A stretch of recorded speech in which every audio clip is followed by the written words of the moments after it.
What's up, everybody? J-Bru here, your host, True Fatherhood Stories. Before I get going, or get started, I should say, I just want to dedicate this particular episode to Sean Price. In case you didn't know what that instrumental was, that was The God by Sean P., who I look up to as an MC.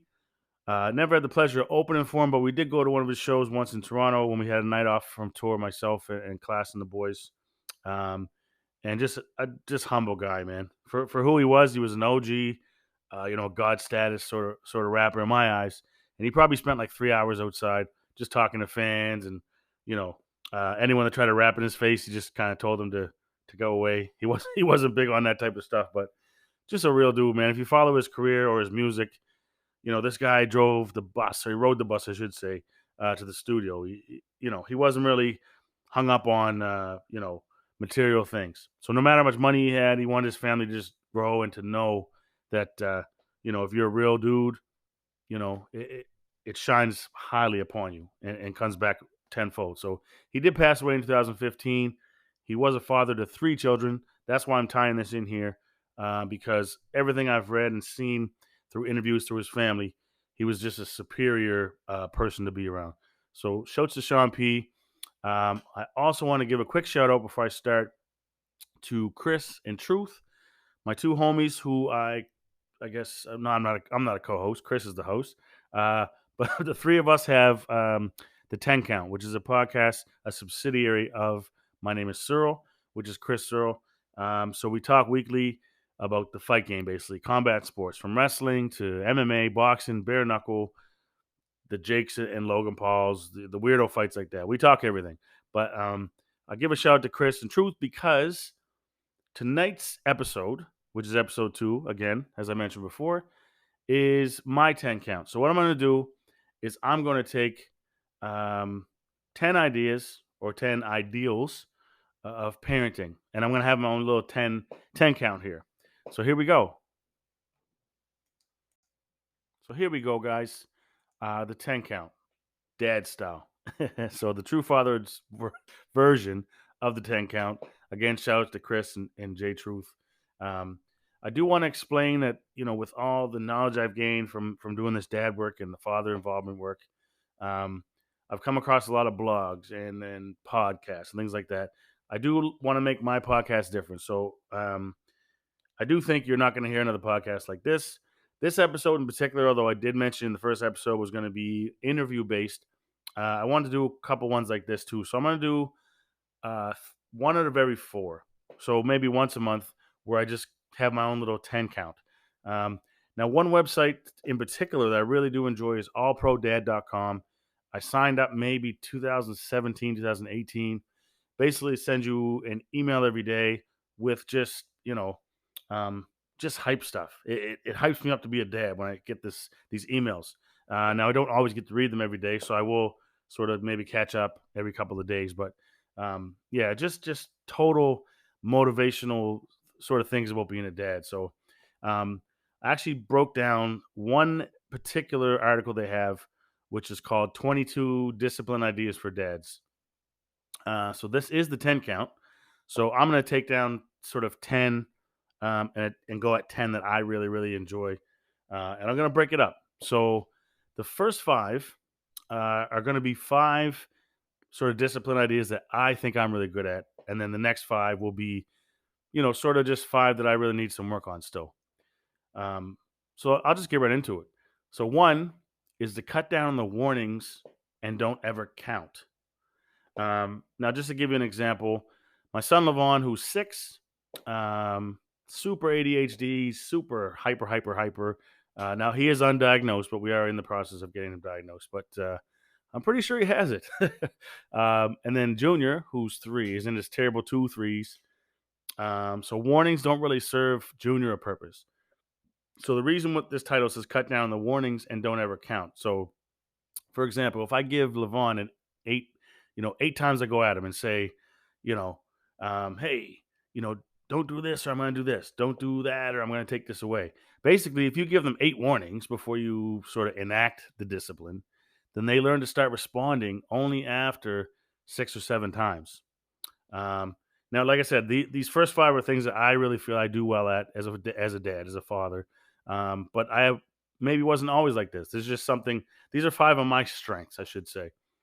Now, I do want to give credit for my way of thinking or my improvement in this sort of, I guess, fatherhood lane with an old roommate I had named Dennis, who was super ADHD. Told me that when he was growing up, his parents didn't really understand him, and all they did was threaten him all the time, and said he was bad, did this, did that, whatever. So Levon really took to him. They had the same similar ideals and just the way they acted. Um, so I learned a lot from Dennis. And Dennis, if you're listening, shout out to you. Um, his real name is Denis Beauvert.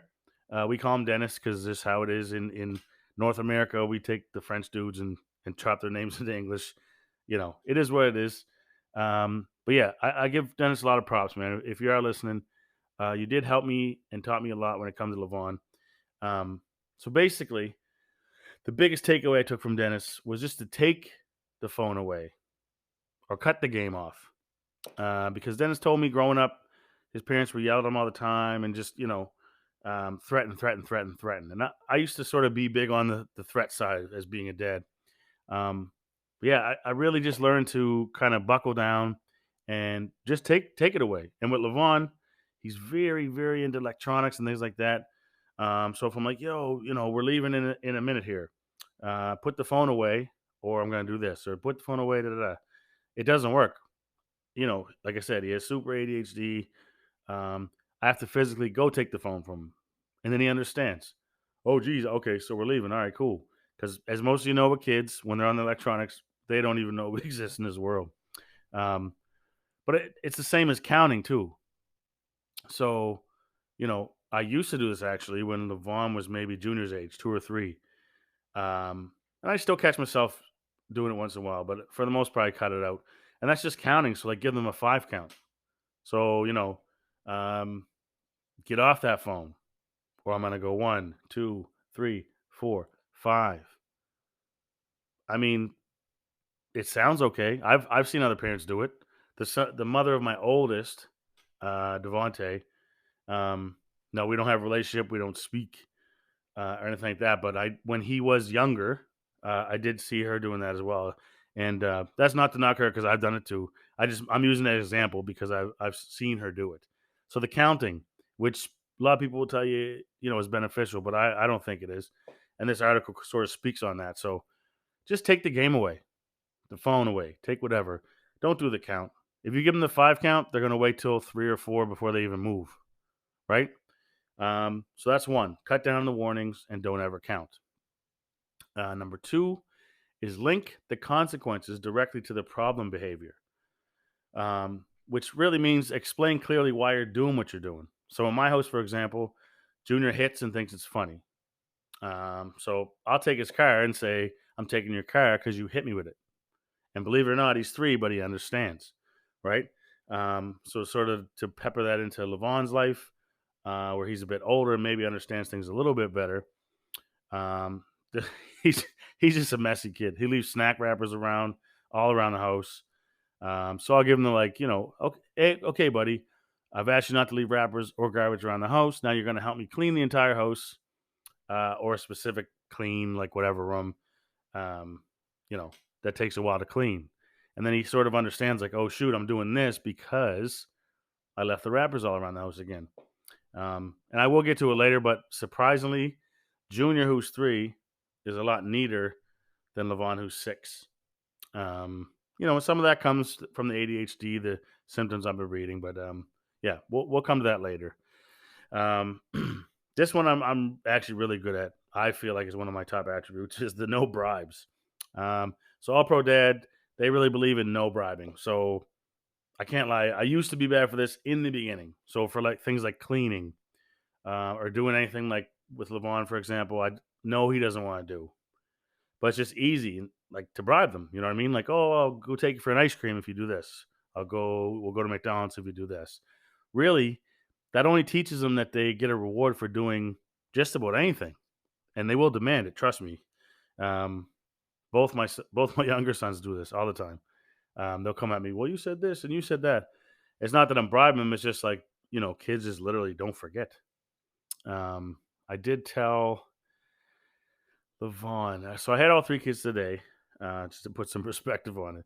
And it wasn't a bribe, but LaVon been bugging me for ice cream for a couple days. So I said, well, you know what? It's not really fair. I said, why don't you wait until we have all three of the younger kids? So wait till I have Junior and Zara too, and then we'll go get some. Um, anyway, I picked them up from daycare today around 5:15. We get home. I made some chicken, broccoli, rice, all just a great supper.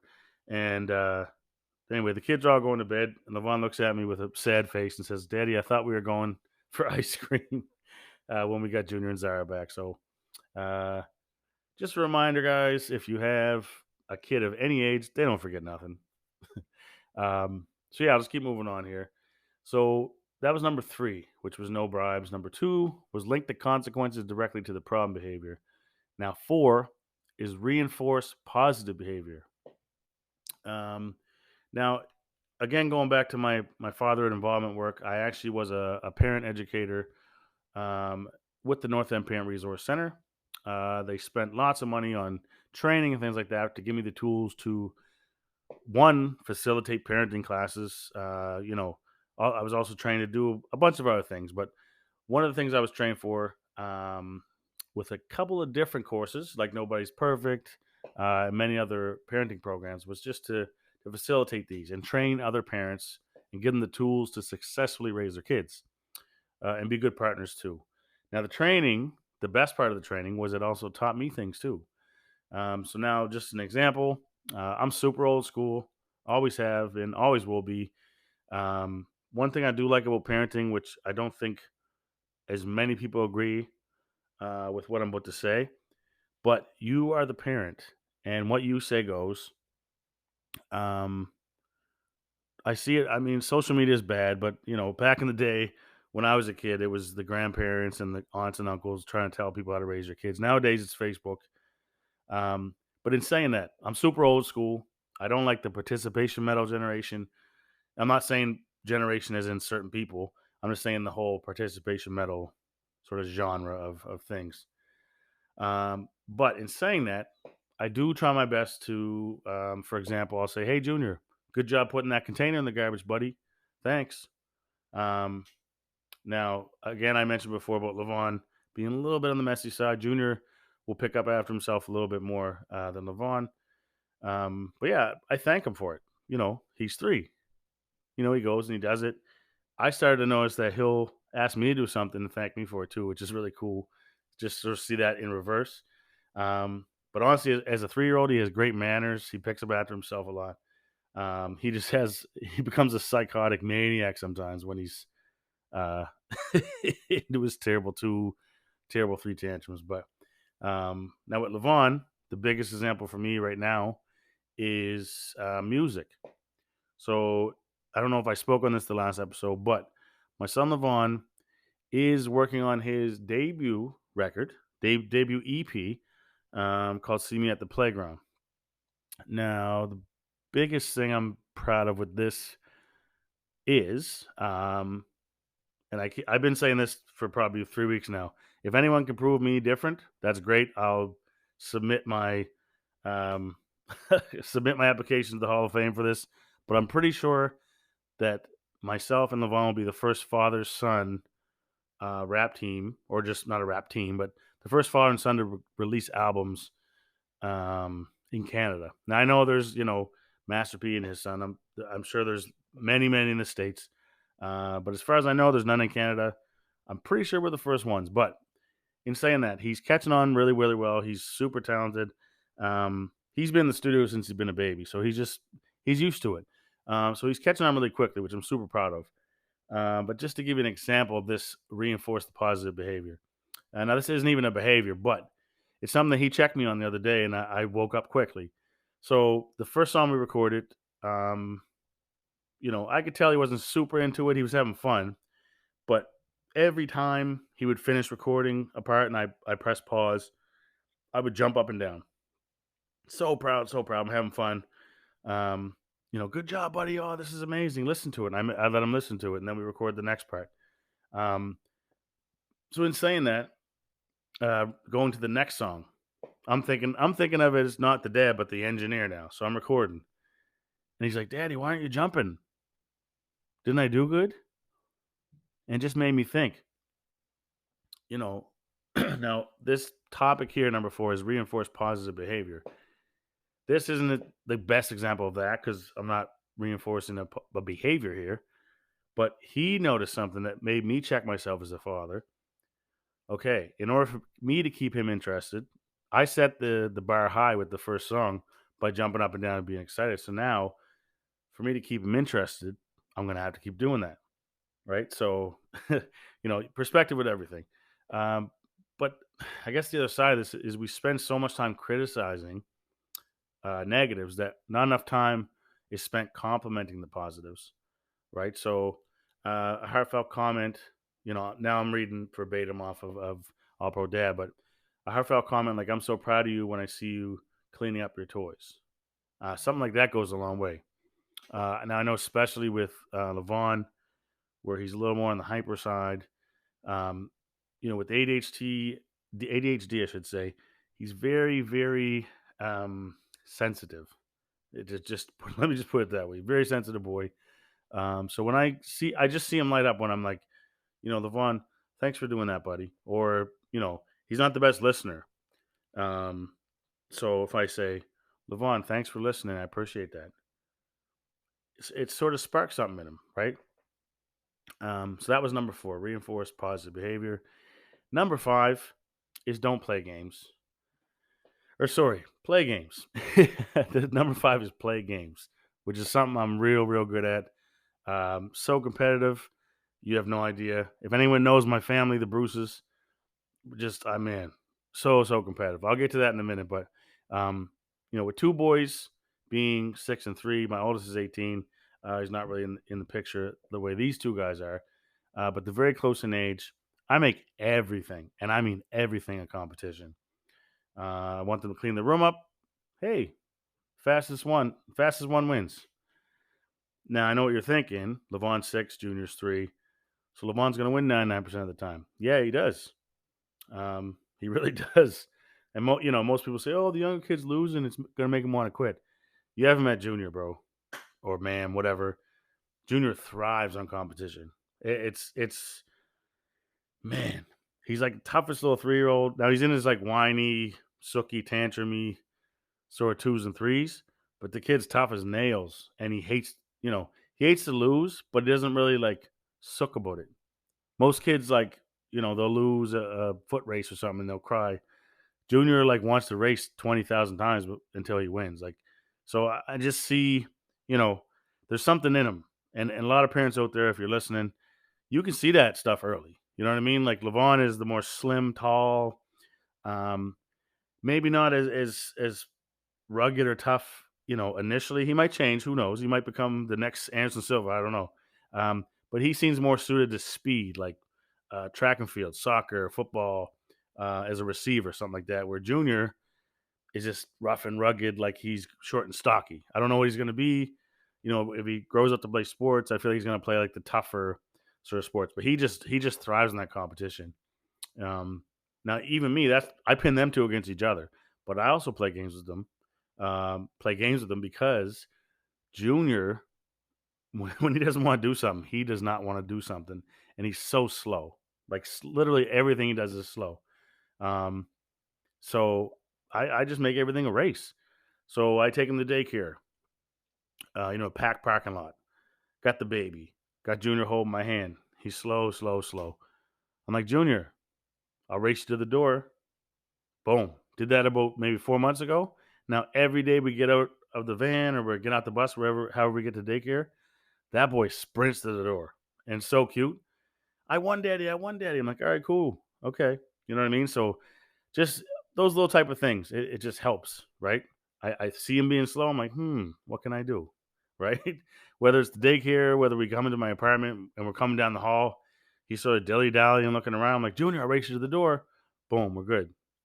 Now with Levon, it works well too. But with Levon, I make it more because I said he's a bit on the messier side. So I'll make it with like, let's see who can pick up the most toys. So I'll say, hey, buddy, who can pick up the most toys? Let's go. And although I win most of the time, and he can be very sooky sometimes when he loses, he really hates to lose.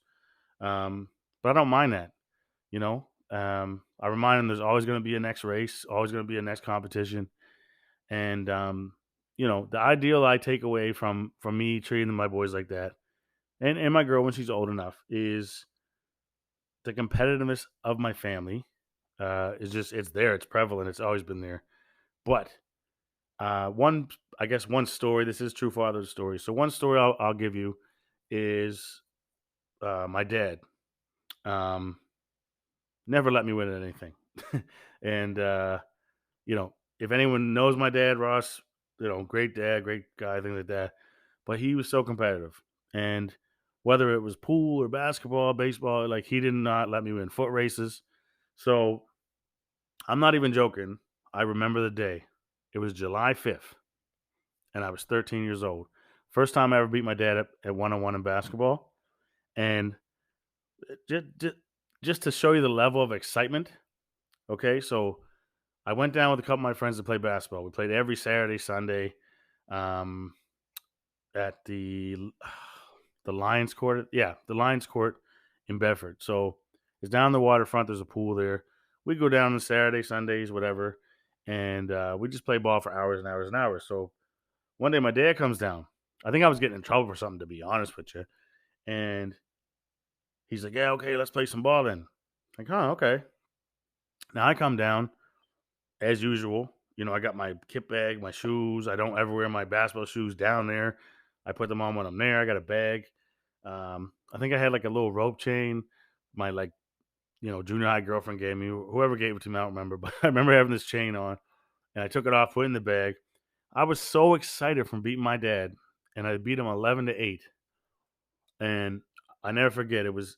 I got up to 10-8, and just look on his face was like I felt like he was gonna beat me, but something in me was like, "No, you got this." And I remember dribbling left 2 or 3 dribbles. I did a fake spin move, and I came back sort of a la Jordan Kobe style from the baseline, but I was the top of the key. Anyway, swished a little like 18-footer, and I'm not even joking. Put my hands up like I won the Olympics. And if anyone knows where I lived at on the top of Rutledge Street, I ran up that hill. And back then there was no cell phones. I couldn't call my mom. I wanted to go run and tell my mom. I left my bag there, my chain, everything, and didn't see my dad for like an hour or two later. But that's how excited I was. I wanted to run home and tell my mom because she knew what my dad was like. And you're raising little boys, you're raising little girls. If you're the type of parent that lets them win, cool. I don't do that. But I don't think either way is wrong. I'm just giving you my example because I don't let my kids win. There's a time and a place, but hopefully someday they'll beat me and they'll get the feeling I got to know, like, wow, I really earned this.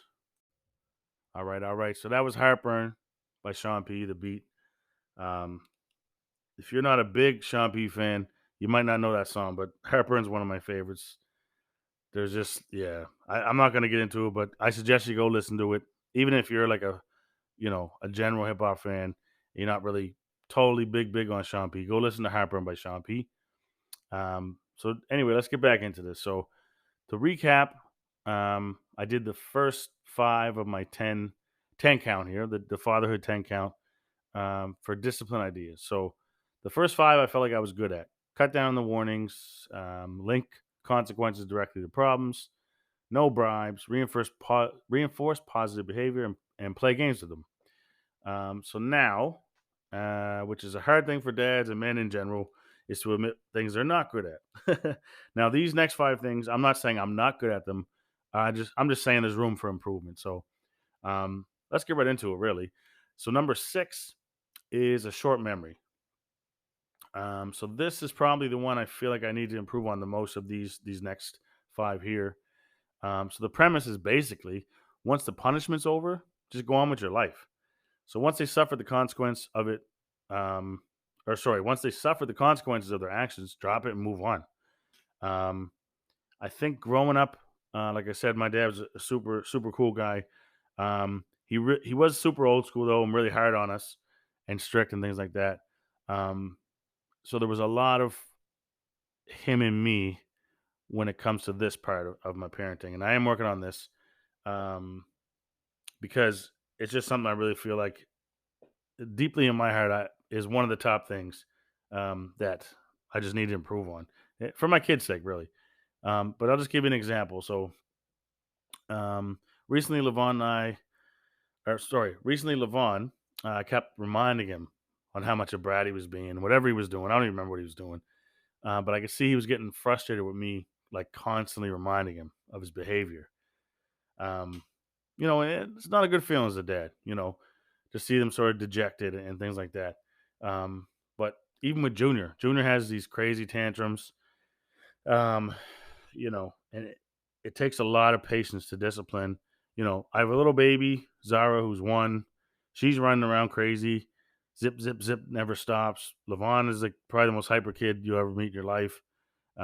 Junior in his terrible 2 phase when he's being the bad tantrum kid is so overwhelming. Now just picture these 3 in the house with me.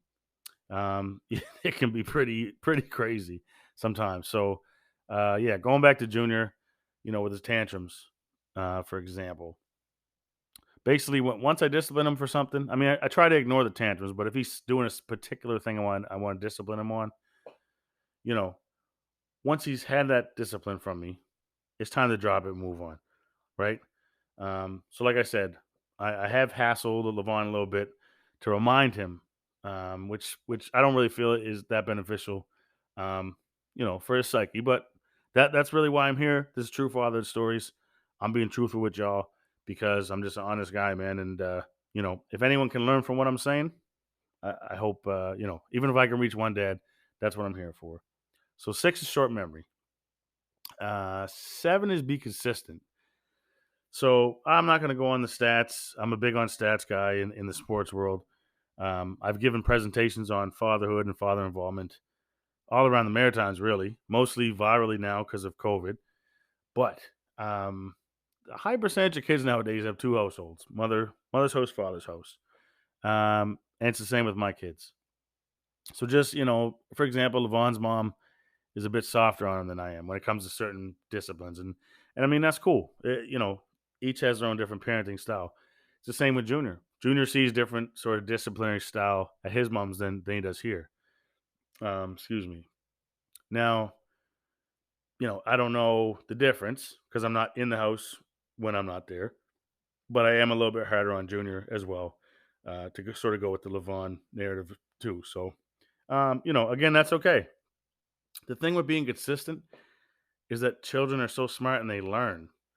So, he's gonna know what he can get away with mommy, or they will, and then they're gonna know what they get away with daddy.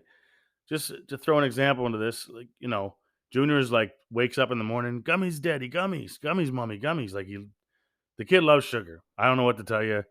We gotta probably try to clamp on it somehow because this kid's like a walking diabetes commercial, but he loves his sugary snacks. So, just for an example, I'll use Junior. Um, if we let them have sugary snacks before school or daycare, and the other parent doesn't, then the kids they adjust to know what they get away with, or they know what they get with you, but not with the other one. So, just for example, I mean, Chantel might tell you different. She gives them gummies in the morning. I do too. Let's say for this example that she doesn't, but I do. So now if I'm switching one day, I'm like, no, you're not having gummies, blah blah blah. Junior's 3, that's going to confuse them, and it undermines your authority as well. So, when they're bugging you for sugary snacks and you say no, well, you're the only one to do it. So now Junior like becomes dejected, right? So be consistent, which is it is hard because as you'll see later, I'm going to talk about compromise. Um, but with consistency, with kids, man, it is truly the biggest and hardest one of the hardest things to do with kids is to be consistent. Um, but yeah, it is something I'm trying to work on. Like I said, I am pretty stern for the most part, more stern than the moms I'm dealing with here. But I have my moments, and I'm assuming I'm going to have more of those moments, saving my girl for last because she just, yeah. That's a whole other story for another episode. But so we have be consistent, number 7. 6 was short memory. 8 is no banking. So this ties into number 6, the short memory thing. Uh, Now with no banking, it means like when you're punishing your child, do it right away. So I do need to work on this a little bit. I can't even lie to you. So you can't punish the child at the end of a car ride, for example, for something they did at the beginning. They're kids, so it's hard for them to realize and associate their actions with the punishment, right? Um, that's just a little blur, but to really put it into my life here, for example, Levon, um, some car rides can be annoying. Just screaming, yelling. If he's playing his phone, he's yelling. I'm like, buddy, quiet down, simmer down. Why do I go simmer down? Like it's like he's not purposely arguing, but he just I don't even know how to explain it. It's just he just always has a comeback for everything. So, this particular ride, he's doing whatever he's doing. So, in true like Ross Bruce, which is my dad's name style, I say, "Watch when we get home." He's like, "What do you mean, watch when we get home?" I'm like, "Watch when we get home. You're not going to be playing any games, or you're not going to be on any electronics." Now, this is during the car ride. So, whatever he did at the start of the car ride, I'm telling him when we get home in an hour and a half or 40 minutes, whatever it is, um, yeah, you're going to be punished then. So not realizing an hour or whatever had gone by the time I got home, he probably forgot why I was even punishing him. Um, so that puts perspective on that. Now this is number 8, no banking, and number 6 was short memory. Um, they're very very similar, but they're also different, right? So with the no banking, like I said, if we're at a ball field and I'm like da da da yelling at him for something, I can't wait 2 hours later and punish him at home. Where short memory is like, okay, I punished you, let's drop it, you're good, right? So 9 is compromise. Now, this is all tying together stuff I got to work on. I'm sounding like a shit father here, but so the be consistent was one. The opposite of that is compromise. This is number 9. So basically, kids can't always tell the difference between big and little issues, right? So if you give in on some small things once in a while, which is like an extra piece of birthday cake or whatever at the end of a long day, might prevent a tantrum. Now that will give your kids a feeling of control and will make it easier for them to go along with the program on bigger issues like holding hands while crossing the street, things like that, which is Junior's horrible at. Now, for me to put that into my life, I'm a very patient person, almost to a fault. But I find myself a lot less patient when I feel disrespected by my kids. Um, Now, with Levon being 6, he's super, super smart. Um, Now, he brings up all the times I give in to Junior. Now, Junior's 3, right? I try to be super consistent with Junior because he's hard headed. Like, I won't say he's like his mother because I'm hard headed too, but he, he definitely got the worst of both of us in that light. Um, So Levon will look at me and say, "Well, last time you said Junior and I could stay up later if we cleaned our room together." Because that's one thing with consistency. I did say I do need to work on it, but I am really consistent with the bedtimes, the eating, the brushing the teeth, things like that. So maybe I don't need to work on as much consistency as I think. I just need to work on the consistency of punishments. So with the rest of it, I'm pretty consistent. Now, um, even like pre bed rituals. So this is gonna sound really funny, and unless I can show you in a video, you're not gonna understand. But every night before we go to bed, we have a dance party. Now, some people might say, "Oh, well, that you're getting your kids hyped up before bed." I don't care because you know what? If Junior's having a bad half hour, Levon's feeling a little bit sad. I put the same song on, and I've been doing this since Levon's been, I want to say 2 or 3 basically Junior's age, and I'll put a song on about 10 minutes before we go to bed, and we dance like idiots. I don't care. You know what I mean? And it just, you see it, it lights them up, man. And then right before we go to bed, I put them in bed, and we do what I call the talk, where, I say, I am, and they say tough. And I say, I am strong. And I just do like a big speech, like a back and forth thing. It's like a self esteem talk. I saw a celebrity doing it with their kid. And I know as well, Lindell Smith, city councilor. Shout out to Lindell Smith. Um, I had heard through someone else when I was explaining what I did that he also did the same thing with his daughter. So big up to Lindell for that. So basically, with the compromise, sometimes I should throw them a bone and let them be kids. Because yeah, okay, you should go to bed 8 or 8:30 every night, whatever. Sometimes the kids are being good. Sometimes they come here and they don't make me want to throw them off the balcony with their hyperness and tantrums. Sometimes they just come in, they're angels, and those are the nights I should be rewarding stuff. Or when Levon's actually picking up his garbage, or Junior's not, chucking cars at Zara's head or kicking her. Um, so that type of compromise is needed. Now, when I think of when I just said, like, throw them a bone, let them be kids. I remember growing up and I had a half brother. I have two half brothers, but one half brother lived here in Halifax with me, Jeff. And I always see myself and him in Junior and Levon. We're just a little bit different because Levon is the super hyper ADHD guy. That was also my brother. So they're the older brothers, the hyper brothers. But Levon is more of a like an artist. He's more of not the tough, like the rah rah boy sort of thing of a kid. And that was me. You know what I mean? Like I played all the sports. I was good at everything I did. But I always felt my brother was the tough guy. Like, you know what I mean? Nobody messed with my brother. So that's Junior. But shouts to Jeff too. Love you, dog. Um, but yeah, oftentimes when I'm seeing these kids, man, it also it honestly brings me to tears sometimes.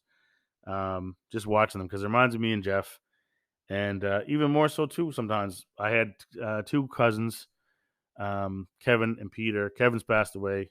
Rest in peace to Kevin and Peter. And Leslie was her sister, but she was a lot younger than me. So Peter and Kevin grew up as brothers with me. We always stayed at each other's houses, and you know, like I said, watching these two boys just run through life and learn is amazing. It gives me goosebumps. It makes me think, of me and Jeff, or me and Kevin, or me and Pete. But that was 9, so that's compromise. 8 was no banking. 7's be consistent. 6 was short term memory. So now with the number 10, if I had a drum set here, I'd do a drum roll. But it's just be a grown up, right? So kids learn. They know what you do. They see what you do, and they reenact what you do. So if you bite your kid or pull their hair, I should say, to demonstrate that biting or hitting is wrong or doesn't feel good, that backfires.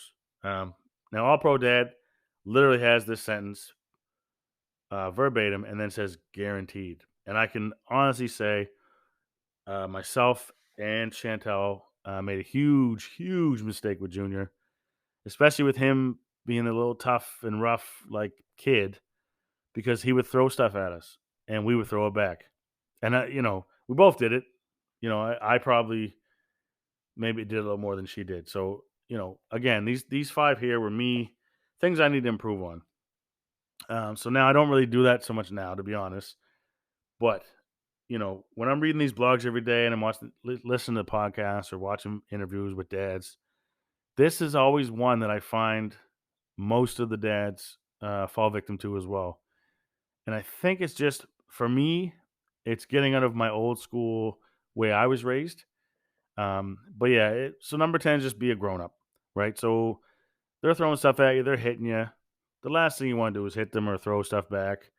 It just teaches them, like, oh, I can get a rise out of them, and so, Junior, you win. When you're 16, when you're 20, um, and you become a 3-time UFC champion, I'll have this discussion with you and tell you this is all because of me, because I would hit you back. Anyway, so those are the 10. That's the 10 count of the True Fatherhood Stories, episode 2.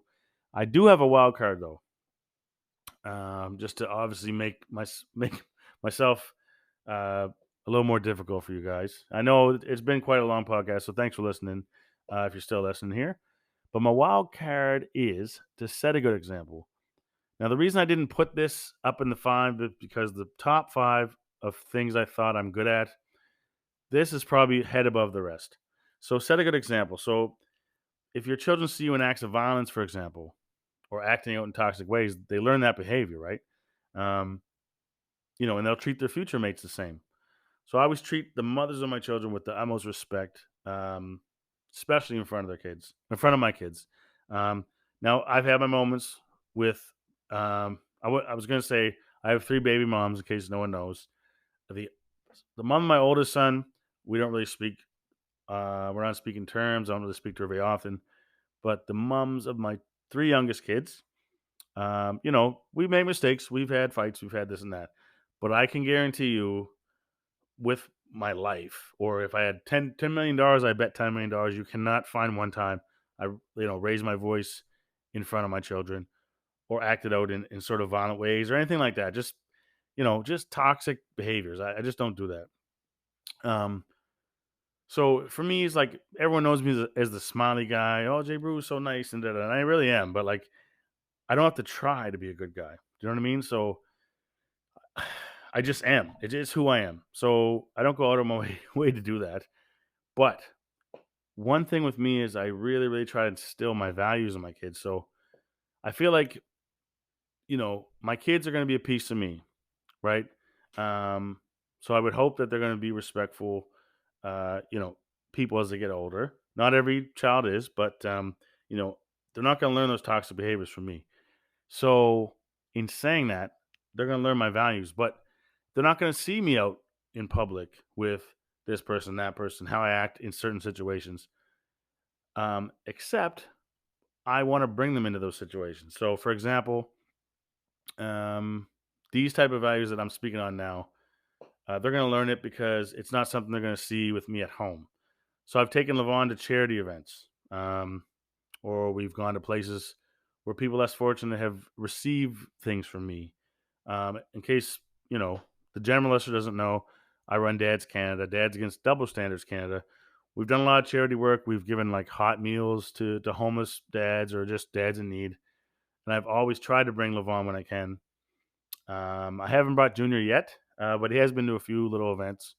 But I just feel like showing them these type of things is what makes that sinks in a lot better than most things. So you know, I've been doing that with Levon. I'm gonna do it with Junior. I'm gonna do it with Zara. Um, Levon's seen me at charity events talking to multiple different types of people, less fortunate, more fortunate, or he's seen me helping other dads. Um, Even when my life feels like it's in shambles, because that's just who I am. To be honest, I do have this D.A.D.S Canada stuff. No matter what I'm going through, I probably get on average, I'd say 10 email DMs a week with dads looking for advice, even moms looking for advice. And, you know, I'll jump on the phone or, I always answer emails back. But sometimes if I have to call a guy or a dad, my son hears this. Levon really, really, I just see the wheels turning when I'm on these phone calls because he'll ask me questions after. And, you know, I can sort of see his chest puffed out, like he's really proud of me too. So that really makes me proud. Um, so yeah, I just wanted to say that is my wild card. I did want to mention, just instilling my values, man. It's something I set a good example for my kids. I always have, I always will. And thanks again for listening. I did have a fair amount of views on the first episode, from Nova Scotia to Ontario, BC, and as far away as Germany. So I hope that it continues to grow. I do look forward to having some guests here. So this is my second episode. You can expect an episode next week. I won't divulge who the guest is, but I do have a special guest to come just sort of speak on his sort of view on fatherhood and maybe have some true fatherhood stories for us. So thanks for listening, guys and gals and kids. Hope to see you soon or hope you'll listen soon. This has been episode 2 of True Father Stories. And I truly, truly appreciate you listening. If you're still listening, if you checked out 10 minutes and bounced, that's cool too. You can find us on all the platforms pretty much, from Google podcasts to, the heavy hitters like Spotify and things like that. If you do have any questions, feel free to hit me up at dadsmattercanada@gmail.com. If you have some show ideas, you have some dads you think I should reach out to, pretty much anything. Now, the Instagram is dads_Canada. So is the Twitter. The Facebook page is also dads_Canada, or maybe Dads Matter Canada. I apologize if I got that wrong. But again, thanks for listening. I know it's been about an hour. I like to talk. Hope you like to listen. Thanks again for tuning in.